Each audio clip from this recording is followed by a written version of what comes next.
You're listening to Sexpert with me, Renee, where we say words like piece of shit, motherfucker, cocksucker, cunt. We get so dirty that even your mother's soap bar can't clean our mouths. You've been warned. Welcome to Sexpert with Mia Renee, where we talk everything sex. Get ready for awkward topics, inappropriate jokes, foul language, and a little bit of education. We are no doctors, just young adults looking to inform our generation about sex so they can live healthier, naughtier lives. I'm Mia Renee, your host. Are you ready? Hi guys, welcome to Sexpert with Mia Renee. I'm Mia Renee, your host, and I'm here to teach you how to live healthier and naughtier lives.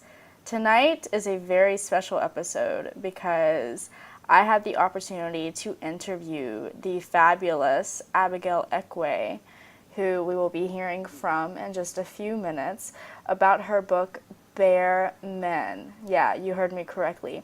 Bare Men, it was just released Tuesday, and it is an amazing photo book. Now let me tell you, she has redefined male sexuality, and it's phenomenal.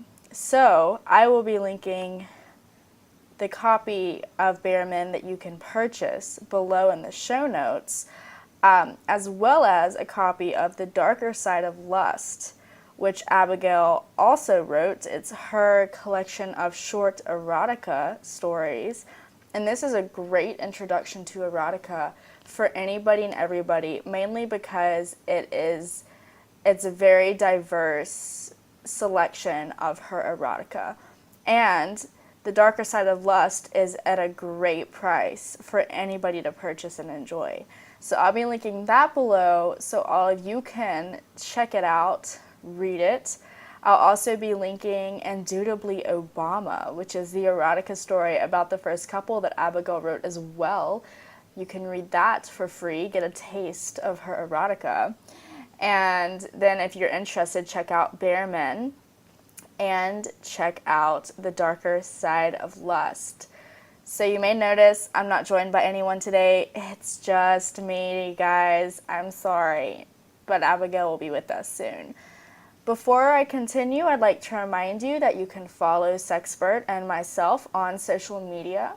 So Sexpert does have a Facebook page, facebook.com/Sexpert with Mia Renee. That's the word with, not the W/. You can also follow me on Twitter, Insta, Pinterest, Snapchat. I don't know. I feel like I'm missing a couple of things. Whatever. At Mia Renee Cole, which is my fucking name, so it's not that hard to remember. So if you don't follow me, that's a shame. If you do follow me, give me a shout out and let me know where you found me. We're also still running the Snapchat project, mainly because if you guys don't remember, a couple episodes I let you know that I was like an idiot, and I accidentally, permanently deleted all of my photos from the Snapchat project. So please help a dumb bitch out and send me some more photos via Snapchat or private messenger. That'll work as well, but preferably Snapchat, because you're able to add the little caption where you're like, oh hey, I'm listening to Sexpert with so and so, blah blah blah. Also, rate and review Sexpert on iTunes. Fucking do it, okay? I will literally give you head if you. No, I'm kidding. I'm not exchanging any sexual favors for this, but I will love you forever. So I'm going to try and keep this intro pretty short, but before we jump into Abigail's interview, I wanted to read you guys a short little excerpt from one of her short stories from The Darker Side of Lust, because Abigail was nice enough to gift me a copy of her book. So this is from the story The After Party, and it's about in the very middle of The Darker Side of Lust, the middle of the book. And this is a pretty prime example of what Abigail will give you if you check out her stuff. So, without further ado, I will be the one to read you this story. Hope it doesn't make you too uncomfortable. Ready, set, scene. Simone's mouth journeys down her body. She licks the length of her collarbone, down the center of her chest before flicking one of her nipples with her tongue.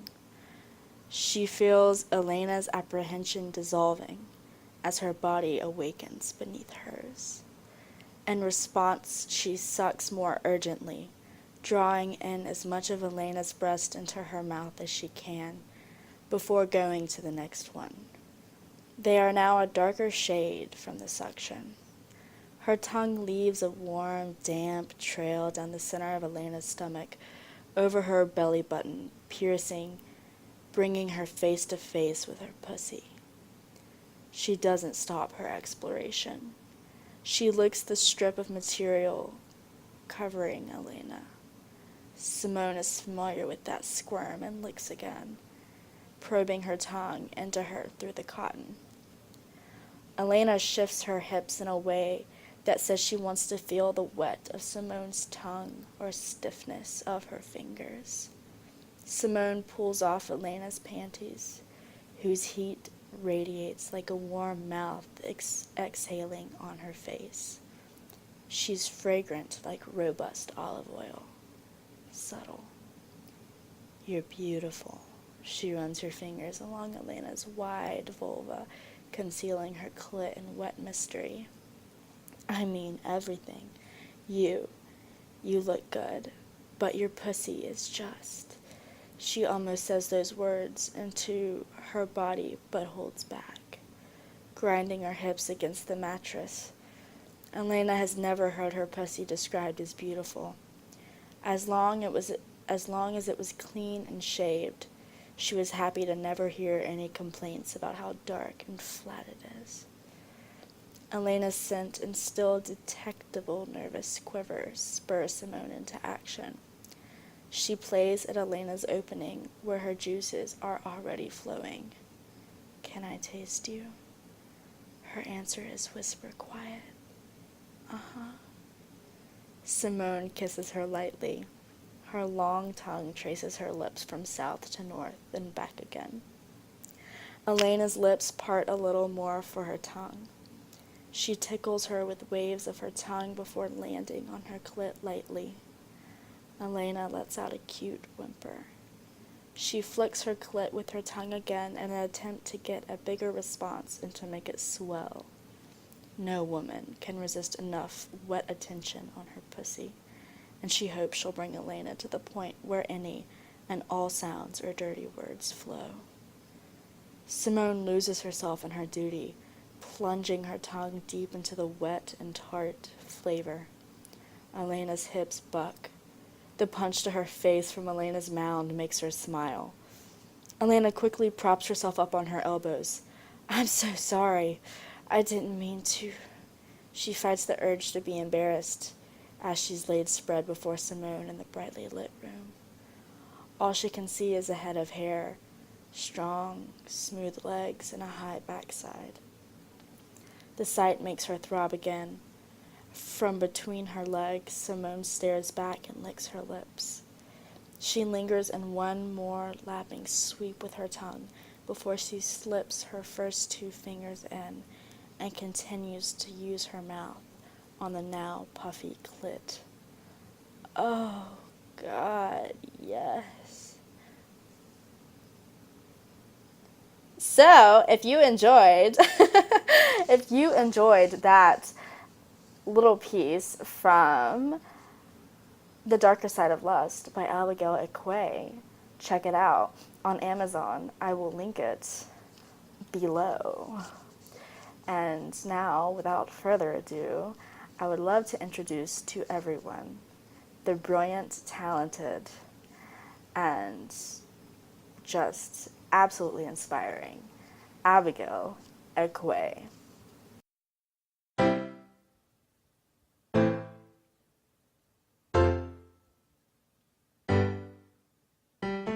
I think it's funny how you think that I'm a bitch. I think it's funny how you think I care. I think it's funny how you think that you're the shit.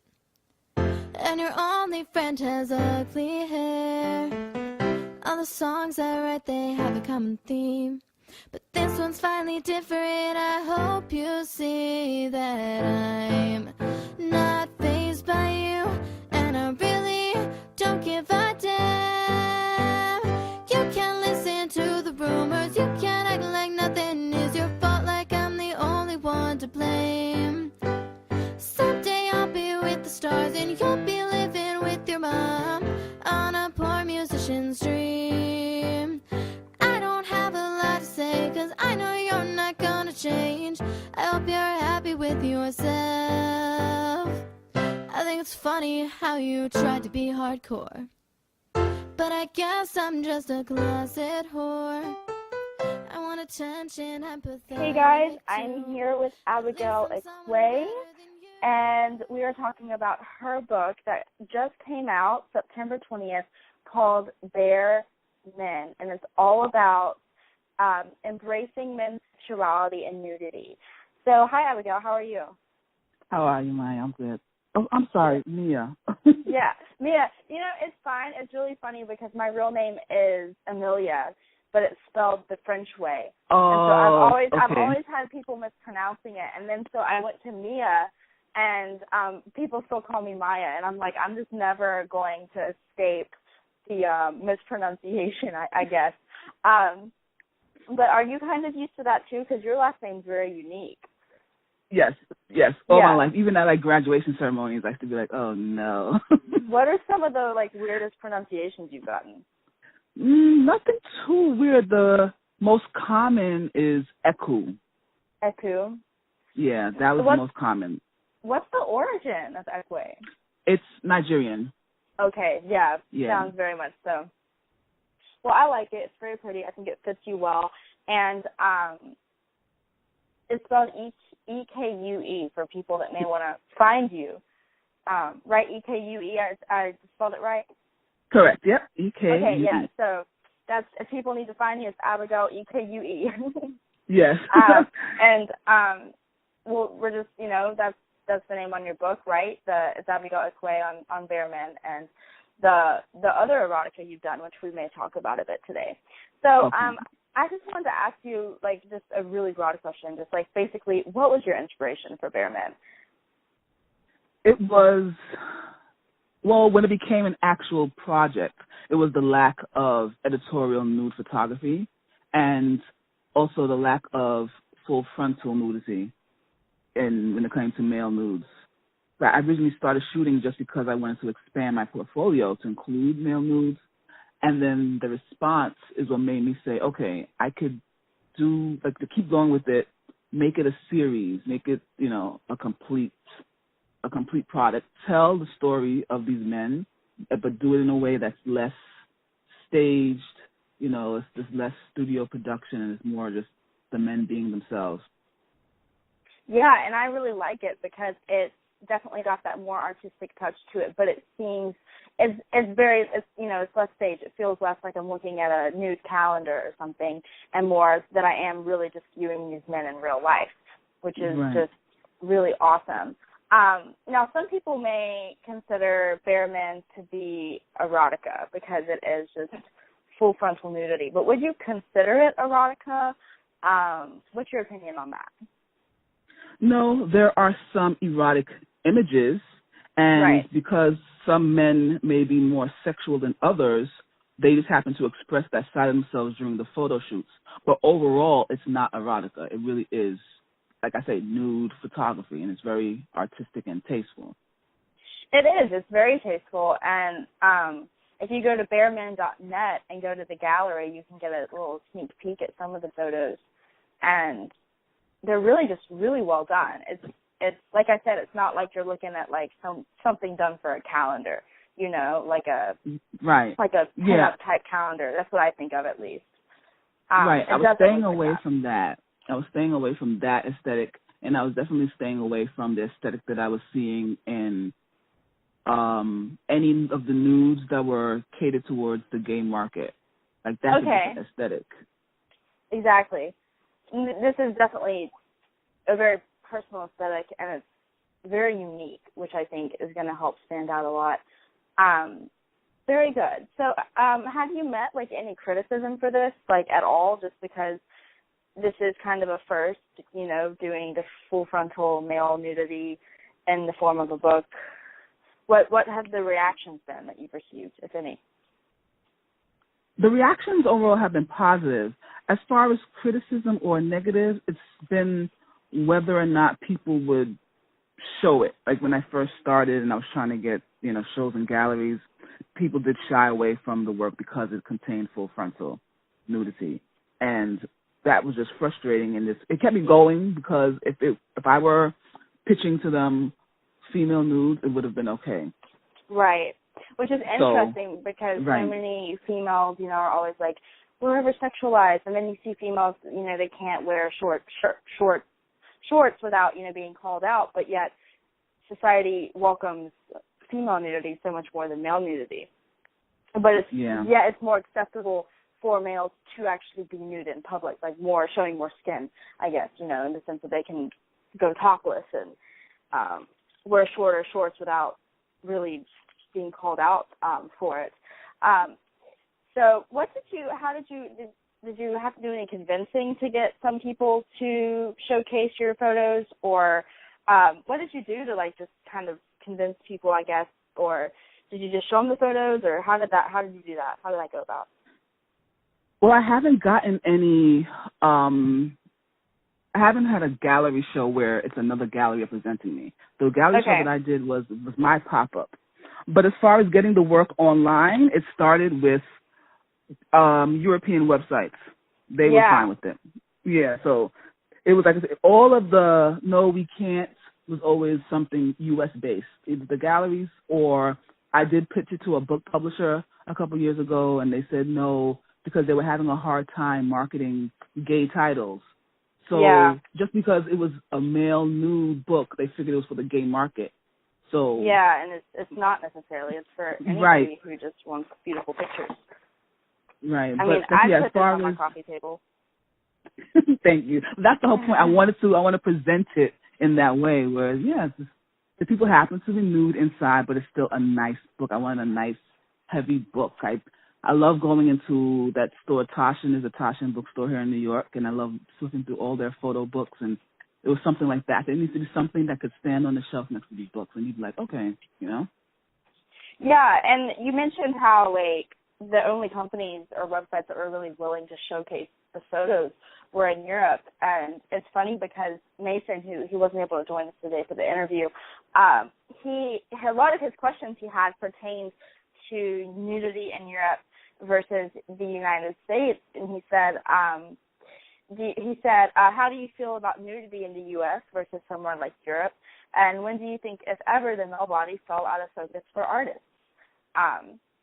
So what were your opinions on that? Well, I definitely think it would be easier, or it would have been an easier road had if I was living in Europe or started there with the series. Right. Probably would have been, the book might have come out a lot sooner. I'm sure I would have gotten a lot more men who would be willing to pose a lot quicker, you know. It's just, they're able to separate the nudity from the sex. Which I think is which is what has bothered people here, as they say, in the West, so to speak. Right. And which is a big thing because Europe really does embrace nudity, and we're just like shy away from it because it is seen as a sexual thing. Whereas, you know, obviously your photos have proven that it's not solely a sexual thing. Let's see, but for your models, were all of your models American? Let's see. No. I'm like going through like in my head. No. I did have. There was a guy from Colombia, but I'm trying to remember if he was born here. Like I'm trying to, you know. I did have Irish, but not born here. Okay. I think all the rest might have been U.S. born. Okay. Yeah, I did have. There was one Puerto Rican, but he was U.S. born. All right. Yeah, but like some of them, like I said, their sensibilities are different. You know, we have the European sensibility. So were some easier to bring on to pose than others then because of where they were from? No, I don't think that was part of it. Some of them, the only question they would ask would be, they knew the pictures would be published in some form or fashion, but they were worried if, like, their names would be attached to the photos. I said, well, no, for this series, I'm not doing, like, photo essays and then, like, putting, like, name and age of the man and stuff like that. Right. That was usually, I think, the only thing. Other people have tried the whole, well, can you not show my face? And I said, well, that's not the point of this series. So, you know. So. that that wouldn't work for this. The whole point is, right, the whole point, your face may not be in every shot, but the whole point of this series is we're trying to equalize, you know, end that double standard. So if you were to, like, search for female nude or naked woman, you Google that, you see faces. That's just part of it. Right, and I mean, I think including the faces in your photos really make it a whole lot more personal versus if you hadn't. It definitely would have felt like just receiving a dick pic. No matter how artistic and how, you know, talented and how high quality it would have been done, without the face, it really does. It feels very impersonal. Right. Yeah. So how did you, like, acquire the men to pose for you for this? First of all, how long has this been in the making? From the very beginning, I guess, from the initial concept. 2012.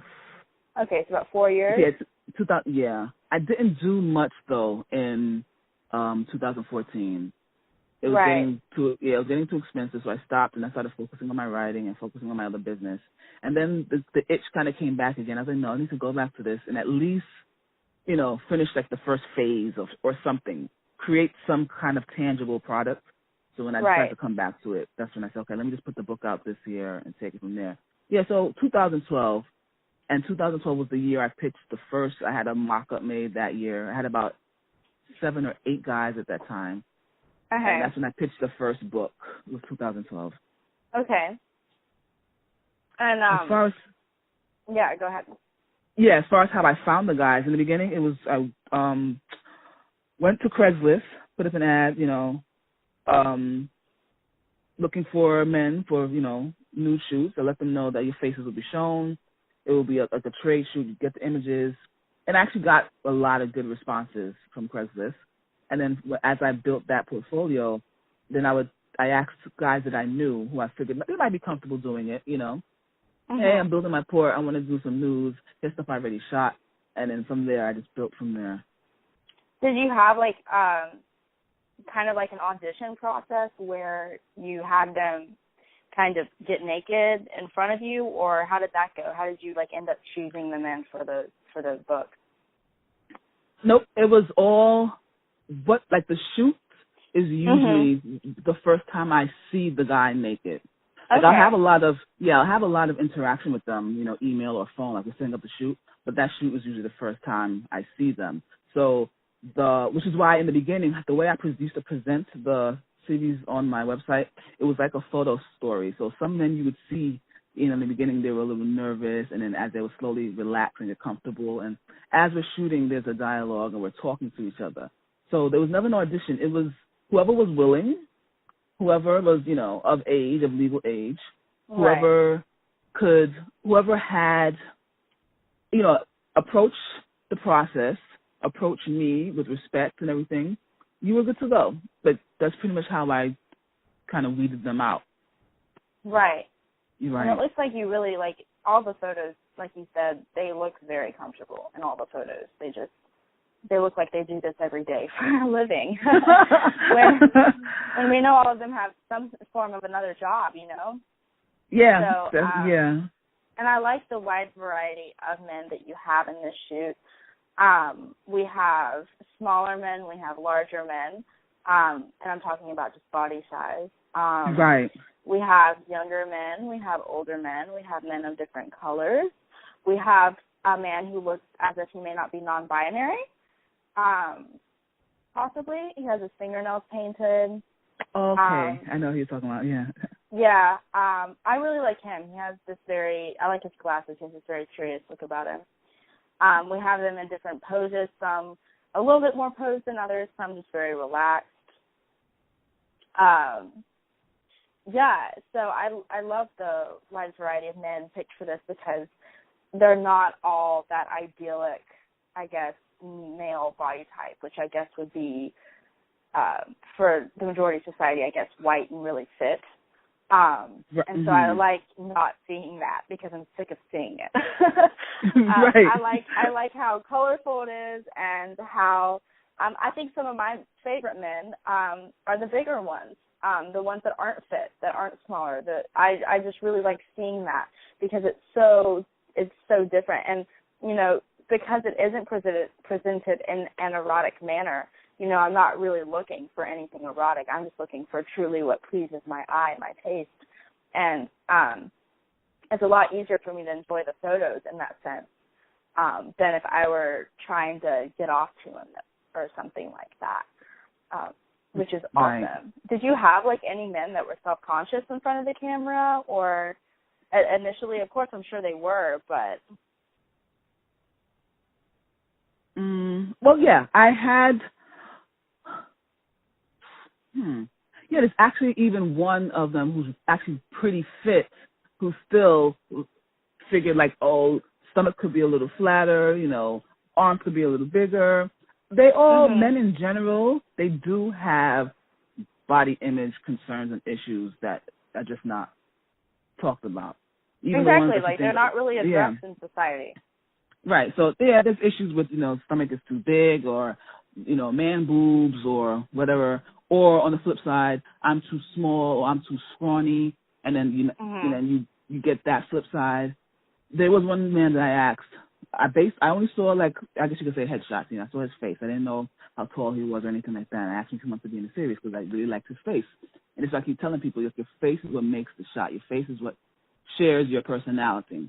Right. And his whole thing was, I don't know if I'm ready to do that because he said I have a lot of body image issues. So there were a lot of them that were self-conscious in front of the camera.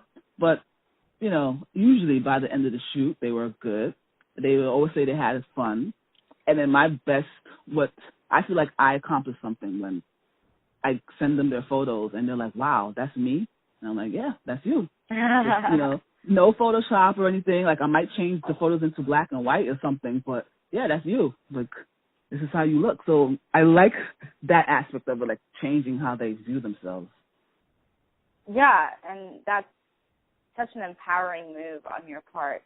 And, one of Mason's questions did pertain to men being self-conscious because he said growing up he always felt like men were more self-conscious than women were. And I feel like women feel the same way, because we don't really talk to people about our self-conscious feelings about our bodies. So I think his question was, do you think men or women are more self-conscious about their image? And, I feel like it's pretty even because society places a lot of standards on both men and women. But really, men aren't able to talk about it as much because we see women where women now are very much embracing larger body types and embracing, different breast sizes and stuff, whereas we don't see that amongst the male community within our society at all, at least not yet. So I feel like it may be for women, women are probably becoming more and more comfortable in their bodies, whereas we need to have an empowering movement for men to do the same. And I think this book is a really great kickoff for that, to empower men in their different body shapes and sizes to feel great about themselves, which is so neat. But, yeah, so you were talking about how you would kind of just talk to them to make them feel more comfortable in front of the camera. and you would be carrying on conversation, and they'd kind of begin to relax. Did you have any other kind of techniques that you used to kind of just have them relax for you, or was it mainly just conversation? It was usually, the conversation, and because they're at home, I would just have them do what they would usually do, you know? Right. So, and I saw that you went to their home. Right. So depending on like when we were able to schedule the shoot, there was one guy that our shoot took place after he had come from the gym, and he hadn't showered yet. So I said, okay, take a shower, and I'll take pictures of that. So it just kind of went straight from the shower, and then like I said, some of the images will be posed or conceptualized because I still want to incorporate what they do in life or props in their home and stuff like that. But it usually starts out with, okay, I see your sofa there. Like if you were just here watching TV, how would you sit on that couch?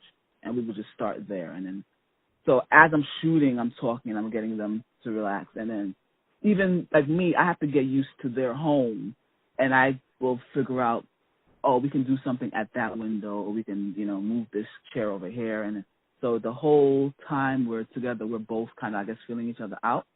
And then sometimes I do like, as they get comfortable, then I'm able to let out my extra creative side. I'm like, okay, climb up there and do this. And there's one guy, everyone loves a photo of this guy in the fridge. And I'm like, well, yeah. They're like, well, what was that about? Like, I just told him to stick his head in the fridge, and he did it. It's just like, so and as you get comfortable with each other, right, as you get comfortable with each other, like, they have to trust me and be like, okay, I'll do it, but if they didn't trust me, they wouldn't do half the stuff I tell them to do once we get to that part where it's like, all right, let's just have some fun now. I got you being yourself, and then now we can, like I said, make some shots that are, more artistic and more conceptual. So if I didn't create that trust with them, I would never get a lot of those photos that people really love. Oh, yeah. And there's definitely a lot of trust involved with something like this. I was just thinking about that. But I see there were a lot of outdoor shoots that you did, or at least there were some particular outdoor shots that you did.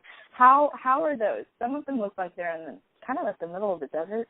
But how was that? Because, with what would be considered, I suppose, public nudity, how did that go about? Well, the one in the desert, I was out in Vegas, so that's in Red Rock. Okay. And a few times we had to stop, and he would like put on his clothes really fast. The family was hiking by and had children with them. But we kind of knew, like, okay, we can stay in this area where there wouldn't be too many people. And there was one moment when we were doing some shoots nearby, like the big drain pipes, and these two guys walking by, and they kind of stopped because they're like, they were from a distance. They were like, is that man naked? You could tell they're trying to figure out what was going on, Right. But so the curiosity thing, we didn't stop because it was two adults. Like I said, we usually stopped when it was a family hiking with children. And But then those two guys also like, well, can we take some pictures? And we were like, no, like just keep walking, So some people have that curiosity thing where it's like, okay, they get it. He's naked, but he's not doing anything crazy or sexual. So then you just look, So that's why I say there is this thing with the male nudity, because we don't see it as much, it's still taboo and it's still intriguing to a lot of people. Right, and that particular that particular model in Red Rock, was he like all down just for going out in public? He seemed like he looked like a really chill dude. I'm sure all of them were. Yes, he definitely was.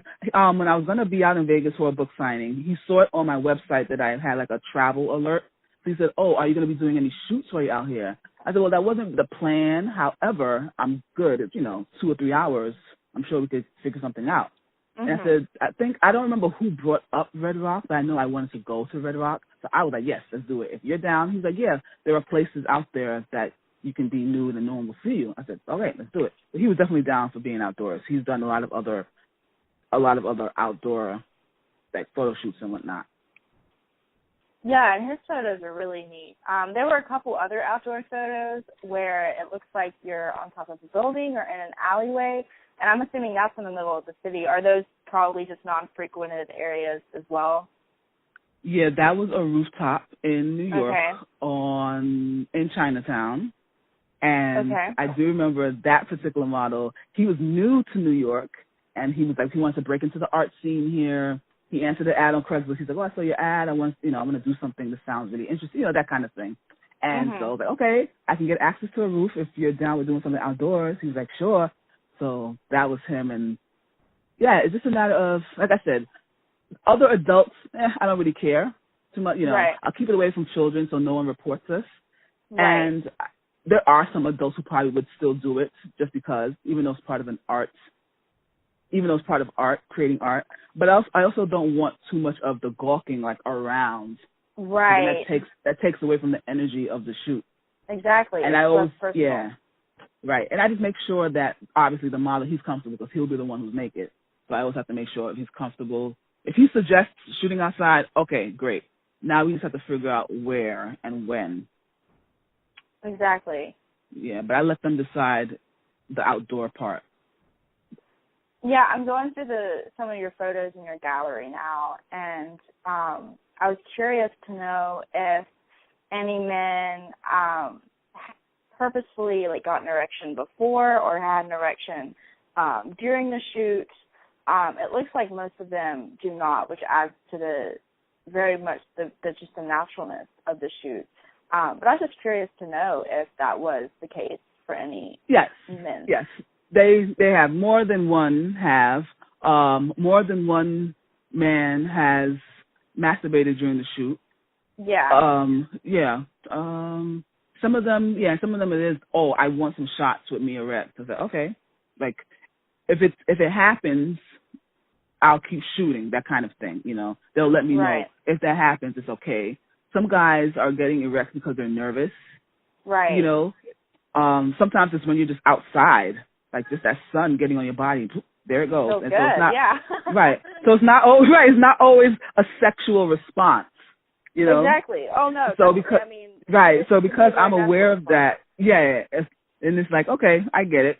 And some guys didn't get erections because they were nervous. Oh, so yeah. So it was both sides. But the men who knew they wanted that kind of shot, they're like, all right, we'll do all of our other editorial portraits and we'll do anything fun and conceptual. And I'm like, all right, I want to do it now. Like, all right, you got to let me know. I don't really interrupt them since it's their moment. It's just a matter of me getting the shots. But I always have to let them know, if when you're about to come, let me know because I got to set it up, the shot, if you want me to capture it. Then that's pretty much all of the interruption I'll do during that part of the shoot, just because I have to be steady. I want to keep them in their zone and whatever else. Yeah, and there are a couple of photos where you see the men are masturbating. There's one in particular that I like a lot, and I've seen it in different places, like with different people you've done interviews with. It's the black and white with the man kind of lying down, and it looks like he has almost like a string of cum or pre-cum between his finger and the tip of his penis. Uh-huh. And that is just an outstanding shot. That's amazing. And that's the quality and the artistic quality of all the shots in the book. But it's just amazing just how it's done with the lighting, and the fact that it was put in black and white makes it look even better. So that's just such, and it really breaks. I feel like this shot itself really breaks the stigma of masturbating being a gross thing, because it feels very intimate in this one photo. I don't know this man, but I feel it just feels very personal.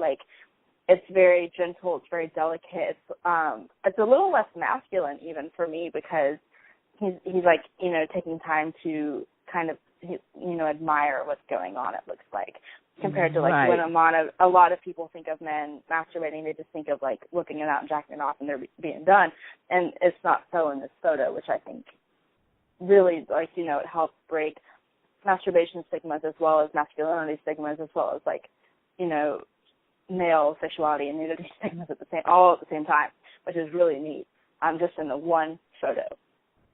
Oh, thank you.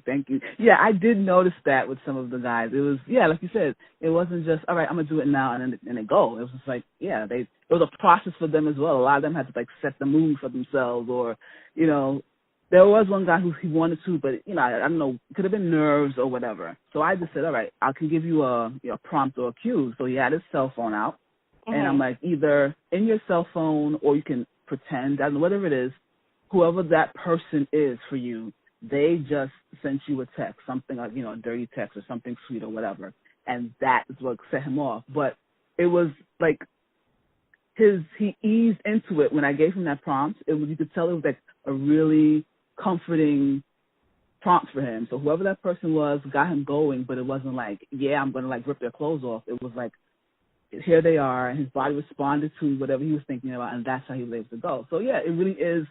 It is, like, I guess you could say, more sweet and emotional than we assume it is for men. Yeah, how did other men set the mood? Was it just because you were there with them? I'm assuming when they were quote unquote setting the mood. Right. What were their different just tactics? One guy, there was sometimes they would put on music. Okay. Like I said, that guy, it was a cell phone. Like I said, I don't know if he actually did dig up an old text or photo or what it was, or if he just went there in his head.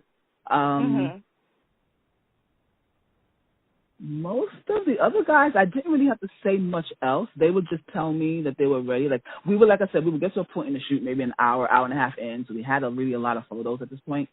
So it was just like, okay, time to switch gears. So I guess in their head, they were just able to do it, There was one guy, there was like a photo of his girlfriend on the wall, and I remember he did look up at that photo a few times, so I guess that was helping him. Yeah. Yeah, but for the most part, like I said, I don't have to prompt them too much at that point. Well, yeah, they were so comfortable. Yeah. Right, yeah. They usually know what they're doing. I'm just like, okay, I might ask them to like shift a little bit so I get better light, but other than that, it's like, all right, do what you gotta do. Yeah, and, at first when I saw some of the masturbation shots, I was like, wow, because a lot of men don't, just talk so much about their masturbating or anything, and the fact that these men were so comfortable doing it, and then I, thought, well, they've already been posing naked, so I figured, if I were in their situation, I'd probably just be like, might as well, might as well, do it for art, and all those shots turned out really well, and they're all very intimate and sensual, and less, I guess, mucho masculine, which is what I guess a lot of people think about, like I said, when we think about male masturbation. Right.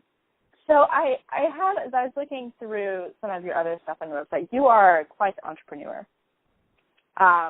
You have an erotica book published Yes. with erotica short stories. Correct. Called The Darker Side of Lust. Yes, my baby. And your baby. No, that's my first book, yeah. My first book. It recently had its 5th anniversary, correct? When was this? Yeah. That was December of, the first one was 09. Okay, so 14. Oh, wow. So it's actually it's actually almost 7 years old now. Yep. Wow. Yeah. So the 5th anniversary edition, I added some stories to it, and I made edits to some of the first stories because I was definitely a different writer. Yeah, and I was looking through, it's thedarkersideoflust.com. I'm sorry if I butchered this word, Indubitably Obama. Oh, yeah, that wasn't in the book. That was something I wrote trying to win a contest. So it was, but it's not in the book. No, that was not in the book. That one was strict. That was for New York Magazine was having a fan fiction contest, and I noticed. Love this. I was all inspired by that couple. I was like, "Ooh, look at them! I wonder what they're like." They really are.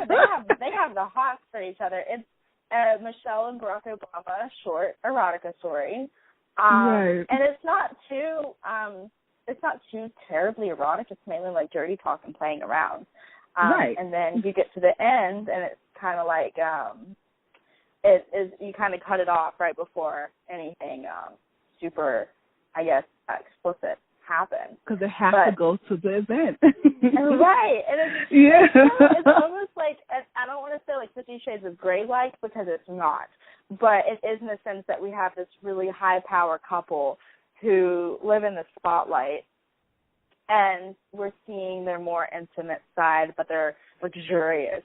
like intimate side of things when you have Secret Service in the other room and they have to go to their right. fancy event, and Obama, you know, they're in the car and then he can't find his tie, and right. it's so funny. I personally love the Obamas, and I just thought I would have never thought of Obama erotica, and here we have it. So I'm assuming that you wanted to do Obama erotica because you love the chemistry between the couple. Yes, yeah, I think I wrote that in 2009. I don't remember what year it was, but it was like really, really early, in his first term. And every time we saw them, all the photos we saw, I was like, look at these people are in love, but they are also very attracted to each other. So I was just like, it was just one of those things that I wonder what it's like. That's it, you know? Yeah, and I mean, it's completely different than writing erotica about like the Kardashians or something. Like, this is truly a power couple. They're a diplomatic, political couple. Like, it's almost like, dare she write erotica about the first couple? Like, how could I not? This is like, oh. I'm like, but how could I not? So look at them when they're in public. You can tell. It's just like, I love this man. I love this woman. But when we get alone, after this event, I'm tearing your ass up. You can just tell. It's like, and I loved it. Like, I'm just like, I'm reading it and I'm getting visuals of Obama dirty talking and grabbing Michelle's ass, and I'm just like, This is great. This is my president, and I love envisioning this. Like, I was kind of questioning myself, but I guess I find Obama very attractive, so it was very easy for me to get into the story, which I love. But when writing The Darker Side of Lust, because I've done a lot of writing. I have a blog, and I started writing. I actually started writing with fan fiction when I was about 8 years old. It was Harry Potter fan fiction, and because I'm just really nerdy, and I started writing on a Windows 94 computer that didn't have internet. I didn't have an internet card. I just used it solely to type. But I wrote a lot of short stories and stuff. And since, now I find a lot less time to write, but I do keep up a blog regularly. But I've always wanted to write erotica. And but sometimes it's kind of hard to, I guess, get inspiration. I've never really been introduced into actually writing erotica. And I mean, honestly, I haven't read a whole lot of erotica. Yeah, I read 50 Shades of Grey. I'm not super proud of that. But but I read it. I will be seeing the new movie.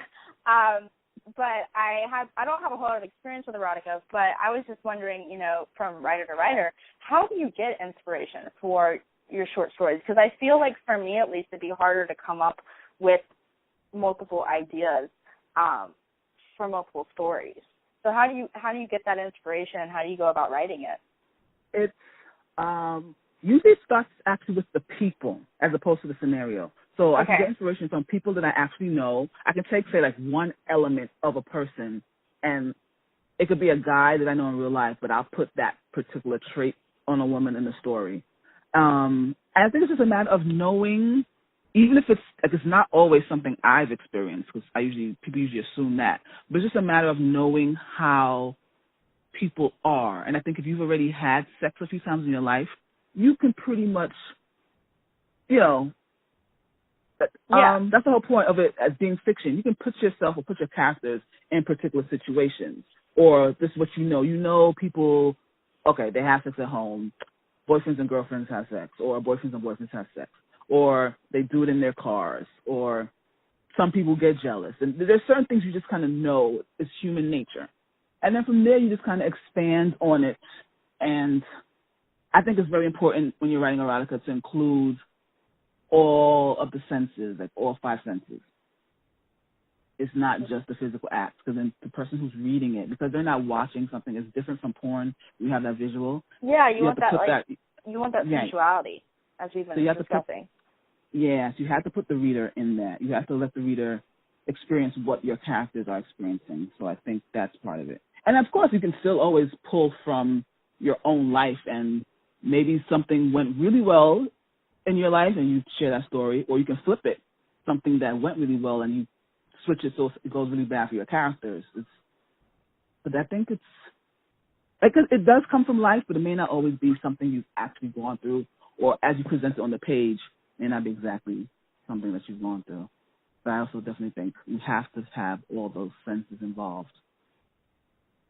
Yeah, that's a really good tip, because sometimes when, I guess, writing anything, you're focusing more on the visual aspect, and you forget about everything else.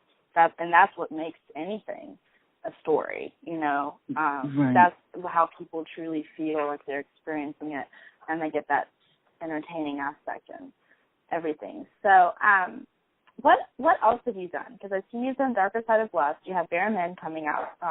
By the time this airs, it'll have just come out like a few days, on the 20th. And I see you have like some kind of tour guide service almost, or something along those lines. Right. Well, I don't call them tours. I call them more excursions, because they tend to be, I like to include visits, if I can, to artist studios, or if we go to a restaurant, it might be a restaurant where the host or the chef is expecting us, so the guests will get a little extra treatment. And it's always curated and personalized for what the client wants. So we're not just hitting. I have never, and I will never, take someone to like the Statue of Liberty and take them to museums. Right. I can tell them how to go. I can tell them where to get their tickets and stuff like that. But what I do, my market is travelers who want a local experience, travelers who want to see, like, you know, as they say, the real New York kind of thing, just anything outside of what people usually come here for. They come here for Times Square. They come here, you know, like I said, Statue of Liberty and 9/11 and all that stuff. Yeah. Yeah, but you're offering them the real personal touch of New York. Right, and places they wouldn't find on their own, that sort of thing. Or whenever I get to places. New York, I'm definitely going to have to give you a call and take you up on that, because that sounds like such a neat, because I've always wanted to look into the art side of New York versus, because New York is mainly, I mean, it's pretty well known for, I guess, being artsy. I mean, Rent came out of New York, but a lot of people associate it with corporations and big money and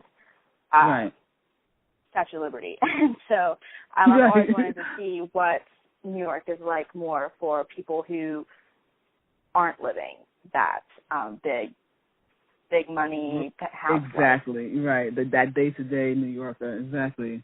Yeah, pretty much. So if anyone were interested in buying any of your books, like Darker Side of Lust or Bare Men, where can they find those?